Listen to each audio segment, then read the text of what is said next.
Hello, fellow holiday reapers. This is your training session for Starbucks. Why did I say holiday reaper? Probably because, as you know, Starbucks is known for upping their even higher prices to increase sales during the holiday seasons. Their revenue is out the roof just because they use these little fancy holiday cups and put a little extra sugar and spice into their drinks. So what pricing strategies do they use? We're going to learn today.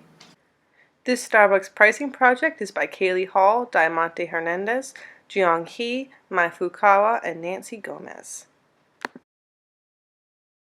Here at Starbucks, we have a great representation of the product life cycle and our holiday drinks. Let's first look at the pumpkin spice latte. It's first introduced in October when pumpkin themes is going crazy. And then, during the growth phase, advertising starts, profit is starting to grow, and competitors such as McDonald's and other companies in coffee bean are coming out with similar products. Then there's the maturity stage right around November when there's more competition and prices tend to change with the other products. Price doesn't change necessarily at Starbucks, but profit stabilizes. And then by the end of November, profits decline, sales decline, and we're ready for our new holiday drink, which is the peppermint mochas, which follow the exact same product life cycle of the pumpkin spice latte, just from November through January. So now let's look at the coffee shop market so you trainees know what our competition is. The coffee shop market is definitely an oligopoly, and luckily Starbucks is at the top with 42% of the market share. Dunkin' Donut Brands is falling behind, but still the second top leader in the coffee shop brand at 25%. There are also other smaller, higher priced companies, such as Coffee Bean and Tea Leaf and Peet's Coffee, that focus on quality and have even higher prices than Starbucks, which I know, trainees, is hard to believe. And finally, we have our low-cost leader in the market, which is McDonald's. They focus on giving you a very low price for a decent cup of coffee, but their quality, their taste, and their innovation does not match that of Starbucks. All right, future marketing officers, here's a little test. How do we keep people going to Starbucks? Keep going to Starbucks. What's involved in a buyer search? First is habit. People go where they're used to going.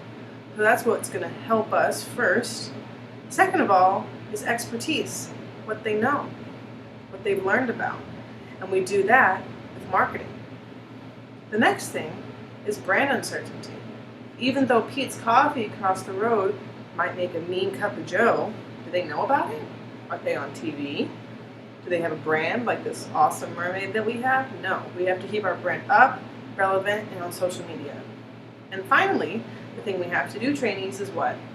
Keep it social and keep it fun. Because keeping it social and having people know about our brand and having people accept our brand, and if I have a cup of Starbucks at work, people are going to accept me. People are going to invite me into their group. And that's what's important during the holidays, right? Friends and family. So we have to make sure we're relevant, we keep our brand certain, and the other brands uncertain. So Starbucks has nothing to worry about, right? We're this huge company, we have all this market share. Wrong. Trainees, anything you guys can think about? One of our main problems is perceived price fairness. And when buyers believe that sellers have increased their prices to take advantage of an increase in demand without a corresponding increase in cost, they perceive this as unfair. And how can Starbucks be perceived as doing this?